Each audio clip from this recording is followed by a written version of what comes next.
사무엘하 18장 6절에서 9절까지 함께 읽겠습니다.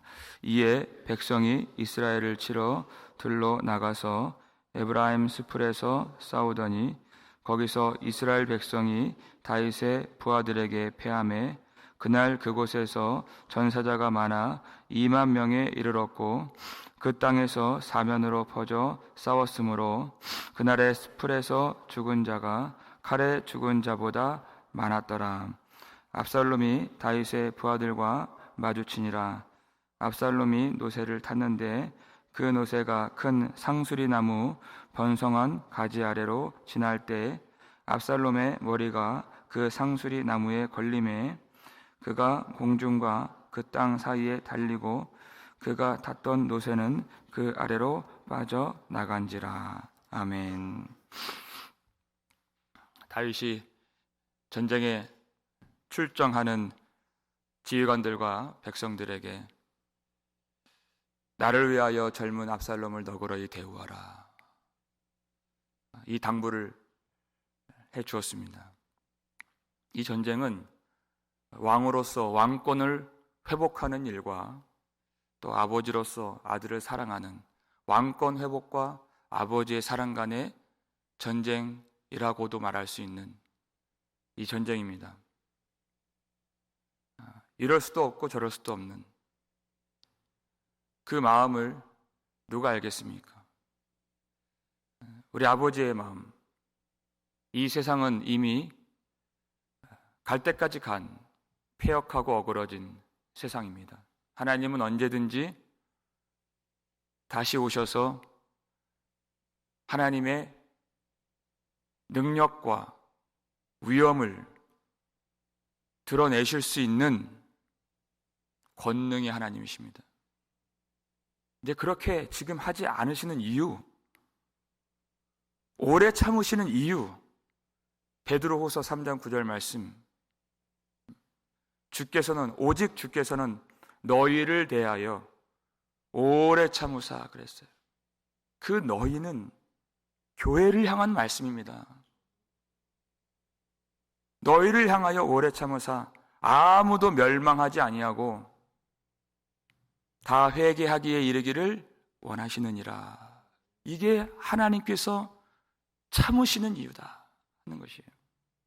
아버지의 뜻이 무엇입니까? 왜 우리에게 예수 그리스도 십자가의 영광, 그리스도의 사랑을 보여주신 이유가 무엇입니까? 그 사랑을 보고 우리 죄에서 돌이켜 하나님의 사랑 안에 머물러 살기를 진정으로 원하시는 것이 우리에게 사랑을 베풀어 주신 이유가 되는 것입니다. 다윗이 너그러이 대우하라, 이 말을 5절 끝부분 보니까 백성들이 다 들으니라 그랬어요. 우리가 그 하나님의 마음을 다 들어야 하고 그 범죄한 자식을 향한 불붙는 사랑의 마음, 긍휼의 복음을 우리가 다 듣고 깨달아야 한다는 뜻이에요. 이 백성들이 그 마음 아는지 모르는지 열심히 싸웠습니다. 오늘 본문에는 이 전쟁의 결과가 어떠한가 보여주고 있어요. 7절 말씀 볼까요? 읽겠습니다. 거기서 이스라엘 백성이 다윗의 부하들에게 패하매 그날 그곳에서 전사자가 많아 2만 명에 이르렀고, 이렇게 되어 있어요. 여러분, 이스라엘 백성이 다윗의 부하들에게 패했다 그랬어요. 이스라엘 백성이 누굽니까? 다윗의 백성들이었습니다. 이 전쟁이 무엇입니까? 다윗의 백성이었던 이스라엘 백성들. 이스라엘 백성은 장차 하나님이 이루실 하나님 나라가 투영된 하나님의 집이요, 하나님의 나라예요. 다윗은 장차 오실 자의 왕의 표상입니다. 그런데 뭐라고 이 전쟁의 목적을 규정했습니까? 너그러이 대우하라 그랬잖아요. 불쌍히 여기라, 긍휼히 여기라. 이것이 이 전쟁의 아주 희한한 목적이었습니다. 죽이려고 하는 게 그 뜻이 아니었다. 그것이에요. 여러분, 하나님께서 하나님의 나라를 세우실 때 하나님은 율법이 아닌 그 은혜가 통치하는 은혜 위에 은혜로라 그랬잖아요. 율법도 하나님이 주신 은혜이지만 예수 그리스도의 그 은혜와 사랑으로 그 나라를 다스리시겠다. 하나님의 뜻이에요. 그러면 그 사랑을 누가 받습니까? 그 은혜를 누가 받습니까? 내가 하나님을 대적했던 무기를 내려놓고 내 자랑을 버리고 하나님께 돌이켜 그 사랑 안에 머무르고 하나님만 바라보고 사랑하고 그리고 내 죄를 회개하는 자가 그 사랑을 받을 수 있는 것이에요. 하나님은 사랑이시라 그랬어요. 그러면 누가 그 사랑을 받습니까? 요한복음 3장 17절 말씀 보시면 읽겠습니다. 하나님이 그 아들을 세상에 보내신 것은 세상을 심판하려 하심이 아니요 그로 말미암아 세상이 구원을 받게 하려 하심이라. 아멘. 그 아들 예수 그리스도,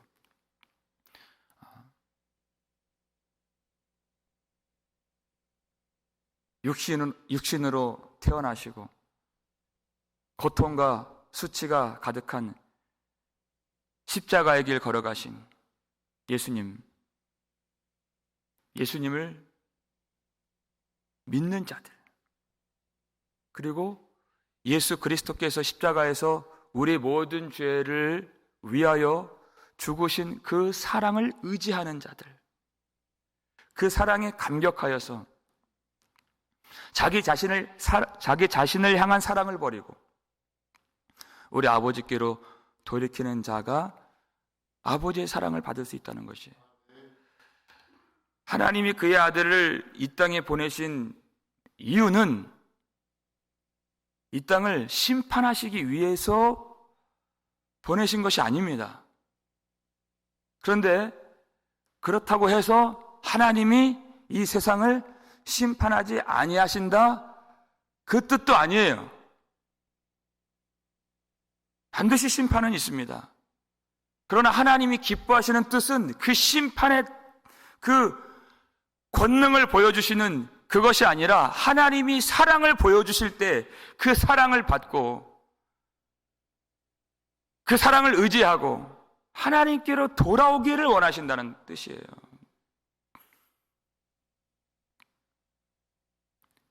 하나님은 사랑이시라. 그 사랑을 참으로 깨달은 자가 누구인가? 하나님의 마음을 아는 자가 누구인가? 이 믿음의 선한 싸움, 이 전쟁의 목적이 무엇인지 아는 자가 누구인가? 우리 인생을 이 땅에 보내주신 그 뜻이 무엇인가?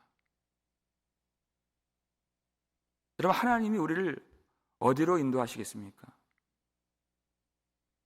로마서 2장 4절 말씀 보시면 읽겠습니다. 혹 내가 하나님의 인자하심이 너를 인도하여 회개하게 하심을 알지 못하여 그의 인자하심과 용납하심과 길이 참으심이 풍성함을 멸시하느냐 그러셨어요. 하나님이 인자하심, 우리를 이끌어 주신다. 하나님이 사랑으로 이끌어 주신다. 우리의 사업을 풍성하게 번성하게 성공적으로 하나님이 복을 내려주시고 인도해 주시는 것도 놀라운 은혜죠. 하나님이 좋은 직장 여전히 다니게 하시고 살 길을 열어주시고 가족들 안전하게 지켜주시고 자녀들 좋은 학교 가도록 그렇게 복 내려주시고, 여러분 우리가 그 간증 얼마나 많이 하고 있습니까? 근데 그것만 알면 안 돼요. 그건 궁극적인 복이 아니에요. 하나님이 참으로 기뻐하시는 그 뜻이 무엇인가? 인자하심으로 우리를 인도하셔서 우리를 회개케 하신다는 것이에요. 여러분, 이 복을 알지 못하여 그러잖아요. 알지 못한다. 어떨 때는 회개를 또 미워하기까지 해요. 알지 못하기 때문이에요. 그것이 하나님의 은혜를, 하나님의 길이 참으심을, 하나님의 그 긍휼하심을 멸시하는 것이다 하는 것이에요. 입술로는 하나님의 사랑을 말하면서 삶으로는 하나님의 은혜를 배역하고 있다는 뜻이에요. 하나님의 인도하심을 받는 자가 어디로 이끌림을 받습니까? 우리 인생의 목적이 무엇입니까? 우리를 회개로 이끌어 주신다는 것이에요. 그런데 많은 사람들이 하나님이 은혜를 베푸신다, 노하기를 더디하신다, 하나님은 용납하시고 용서하시는 아버지 하나님이시다, 그렇게 가르치고 이 복음을 말하니까 어떤 사람들은 그 복음을 악용해서 더 죄를 짓는 기회로 삼는다, 그 뜻이에요. 끝까지 대적해요. 하나님의 은혜의 복음을 선포했을 때 그 은혜에 감격하여서 돌이키는 자가 있고, 은혜의 복음이 선포됐을 때 더 대적하는 자가 있다, 그 뜻이에요. 잘해주니까 더 나쁘게 대하더라, 그 뜻이야. 쉽게 말하면 이 풍성한 하나님의 은혜를 깨닫지 못하는 것이에요. 하나님은 인자하심으로 인도하시는데, 그러니까 더 막 나가게 되는 그 악한 본성을 사람들이 갖고 있다, 깨닫지 못하고 있다. 그래요. 여러분, 이 전쟁 보세요. 칼에 죽은 자보다 수풀에 죽은 자가 더 많으니라 그랬어요. 8절 보니까. 무슨 뜻이에요? 이 전쟁의 결과가 사람에서 나온 것이 아니다, 그 뜻이에요. 하나님으로부터 나온 다윗에게 주신 은혜다, 그 뜻이죠. 다윗이 사람들이 많이 있습니까? 아니요, 턱없이 부족해요. 이스라엘 전역에서 압살롬이 군대를 이끌어왔어요. 3절 보니까 정확한 수치인지 아닌지 모르겠지만 왕은 우리 10,000명보다 중하시오니 그랬잖아요. 한 10,000명 정도 라고 생각한다면 2배가 죽은 것이에요. 사람이 한 일이 아니다, 그래요. 여호수아 10장 11절 보니까 기브온 전쟁이죠.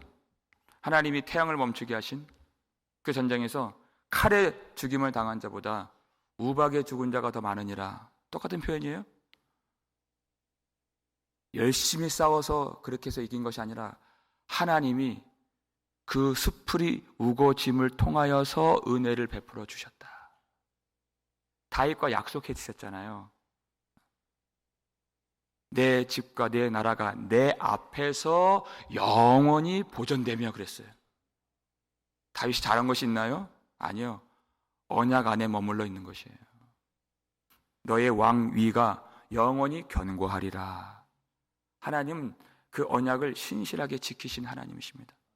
이 길이 다윗에게는 연단이고 징계가 되었죠. 그럼에도 불구하고 버리지 아니하시는 하나님이세요. 그 일을 통하여서 다윗의 왕이 예수 그리스도의 그 주권을 영원히 붙들어 주시고 지켜주신 하나님이시다. 그러니까 이 똑같은 조건이에요. 똑같은 수풀이에요. 똑같이 우거진 숲이에요. 그런데 다윗에게는 은혜가 된 것이에요. 다윗의 집과 나라와 왕위를 그 수풀의 우거짐으로 지켜주셨다. 이 우거진 수풀은 풍성한 은혜를 말하는 것이에요. 그런데 이 수풀에 걸린 자가 있다. 걸림이 되는 사람이 있다. 누구입니까? 9절 말씀 읽겠습니다. 압살롬이 다윗의 부하들과 마주치니라. 압살롬이 노새를 탔는데 그 노새가 큰 상수리 나무 번성한 가지 아래로 지날 때 압살롬의 머리가 그 상수리 나무에 걸림에 그가 공중과 그 땅 사이에 달리고 그가 탔던 노새는 그 아래로 빠져 나간지라. 아멘. 압살롬이 심판을 받는 그 내용은 우리가 내일 자세하게 살필 것이. 근데 중요한 거, 그 은혜가 걸림이 되는 사람이 어떤 사람인가? 분명히 우리가 짚고 넘어가야 되기 때문에 9절에서 제가 오늘 마치는 것입니다. 노새를 탔다 그랬어요. 성경을 보니까 솔로몬도 노새를 탔고 나아만 장군도 노새를 탔고, 노새는 왕들이나 부자들이 탈 것입니다. 그런데 그가 스스로 왕이 되고자 노새를 취할 수는 있는데 결국 노새가 압살롬을 버리고 밑으로 빠져나가는 상황이에요. 하나님이 그 일을 허락하지 아니하신다. 내가 취하고자 해서 내가 정욕과 욕심으로 그 일을 시작할 수는 있지만 그 일을 하나님이 허락하지 아니하시고 하나님이 완성해 주셔야 그 일이 성취가 되는 것입니다. 근데 하나님의 뜻은 압살롬에게 있지 아니했다, 그것입니다. 노새를 타면 어떻게 됩니까? 그 위에는 이 번성한 가지가 우거진 이 숲을 지역이었어요. 길앗 산지가 그런 지형입니다. 노새를 타면 그의 위치가 높아지게 되죠. 만약 그가 노새를 타지 않았더라면 수풀의 가지에 걸리지 않았을 것입니다. 그의 마음의 높아짐으로 그가 자랑했던 것이 14장 내용을 보니까 그 길고 무거운 머리카락이라고 했어요. 그의 용모가 심히 아름다워서 모든 이스라엘 백성들의 흠모할 만한 그런 대상이 되었다 그랬습니다. 그래서 그가 머리를 길게 기르고 다녔어요. 그의 성공의 발판, 그의 자랑, 그의 장점, 그의 유익함이었어요. 그런데 그 장점, 그 발단, 이 자기의 유익 다 취했지만 하나님의 은혜 한 가지 취하지 않는 자의 말로가 어떻게 되는가? 하나님의 은혜를 알지 못하는 사람이 어떻게 되는가? 결국 그의 자랑으로 말미암아 걸림이 되어서 심판을 받게 되는 것이에요. 하나님의 그 무성하고 풍성한 은혜가 자기 자랑이 거기에 걸림이 되는 것이에요. 그것이 압살롬입니다. 여러분, 우리가 주님의 은혜가 되고 복음이 되기 위해서는 반드시 자기를 부정해야 되는 것입니다. 내 자랑을 다 버려야 되는 것이에요. 심지어 제가 주일에 이런 말씀도 드린 것 같아요. 내 믿음까지도 부정할 줄 알아야 되는 것이에요. 이사야가 보여줬죠. 그는 선지자입니다. 날마다 복음을 전했던, 말씀을 받아 선포했던 사람이었어요. 근데 그가 하나님 앞에서 뭐라고 고백해요? 화로다 나여 망하게 되었도다. 하나님 임재 앞에 서면 내가 믿습니다. 내가 믿음 좋은 사람입니다. 어떻게 그렇게 말해요? 이게 자기 부인이에요. 그렇게 말할 수가 없는 거예요. 하나님 존전에 서는 것, 하나님 앞에 서는 것, 그것이 자기 부인이에요. 내가 무엇을 구할 수도 또 말할 수도 없는 그것이 되는 것이에요. 내가 지혜로, 내가 학습된 것으로, 내가 남들보다 조금 더 이 경험이 많아서, 아니요.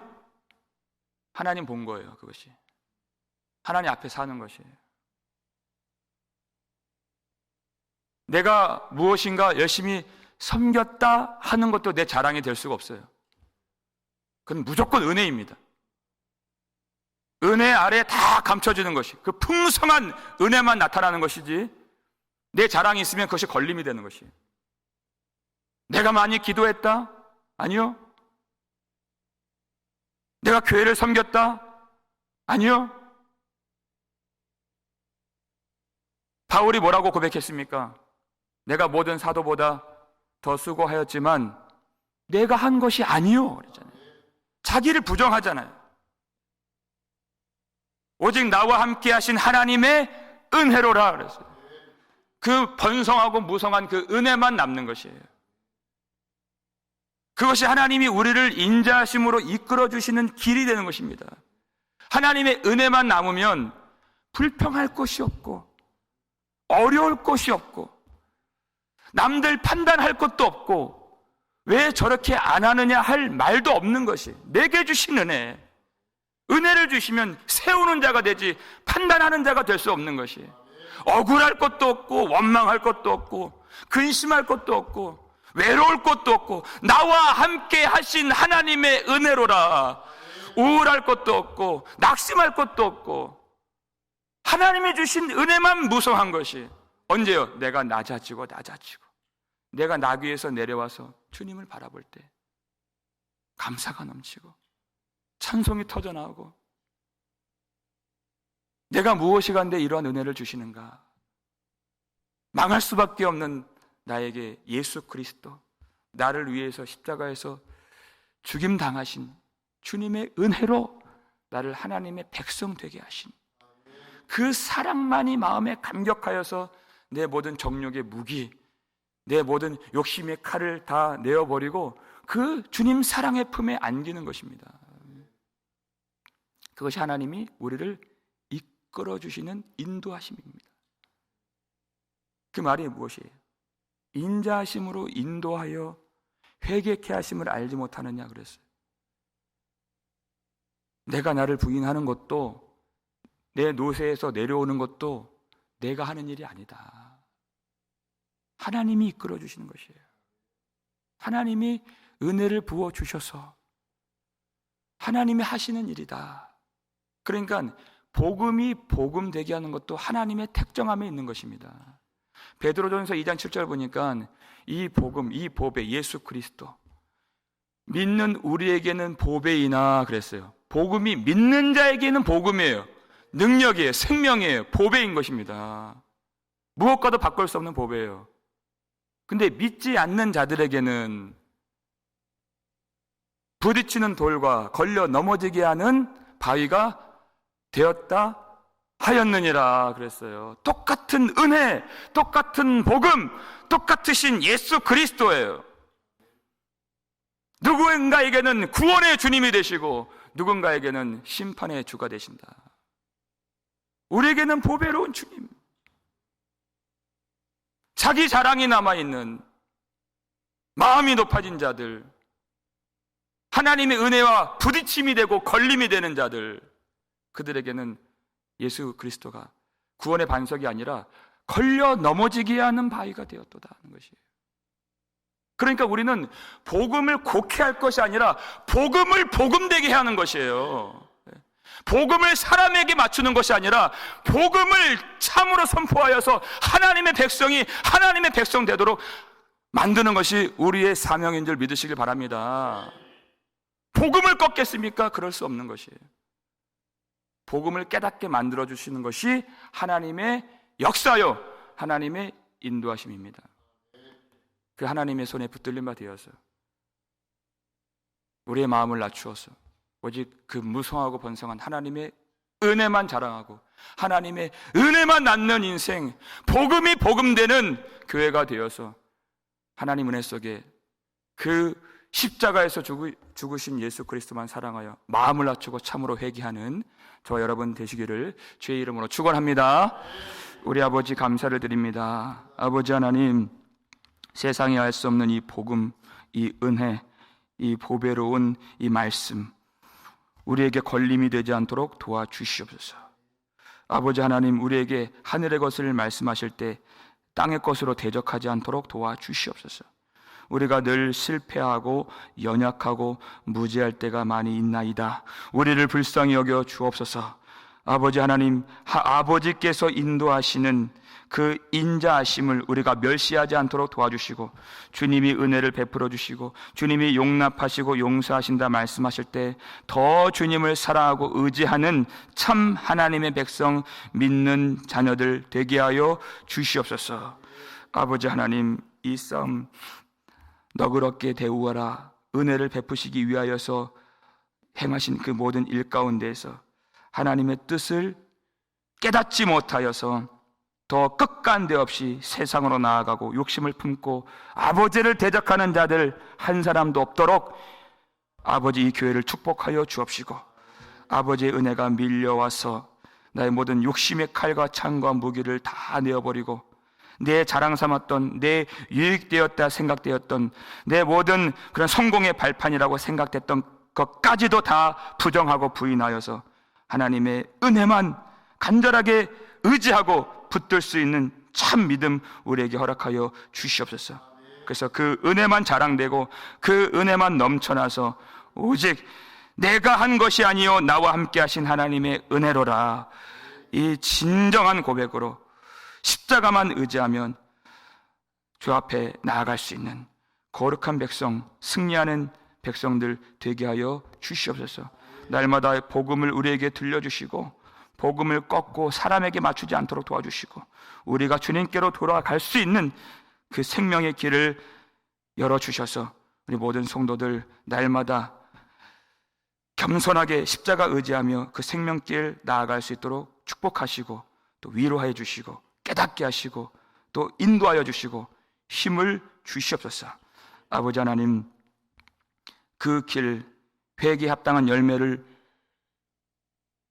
맺을 수 있도록 인도하시는 그 길에 어려움이 있고 또 질병이 있고 또 고통이 있고 또 외로움이 있고 어떨 때는 도울 자를 만나지 못하고 어떨 때는 마음에 큰 낙심이 있을 때도 있습니다. 불쌍히 여겨 주옵시고 그 모든 여정을 통하여서 아버지께서 우리를 연단하시고 때로는 징계하시고 때로는 용기를 주시고 아버지의 뜻대로 이끌어 주시는 길인 줄 믿으며 아버지의 구원의 뜻이 성취될 것을 믿으며 오늘 한날 용기를 얻으며 힘써 싸우며 아버지만 바라보며 승리하는 백성들 되게 하여 주시옵소서.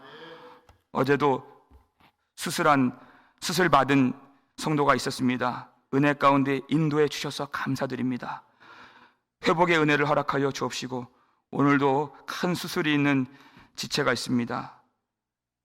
아버지, 귀한 사랑하는 딸을 주님께서 어루만져 주시고 생명으로 붙들어 주옵시고 예비하신 은혜를 허락하여 주옵시고 아버지의 뜻이 어디 있는가를 알 수 있도록 도와주시고 우리 교회 전체가 주님 앞에 돌이켜 회개할 때 하나님의 풍성한 은혜와 영광의 역사를 귀한 딸에게 허락하여 주시옵소서.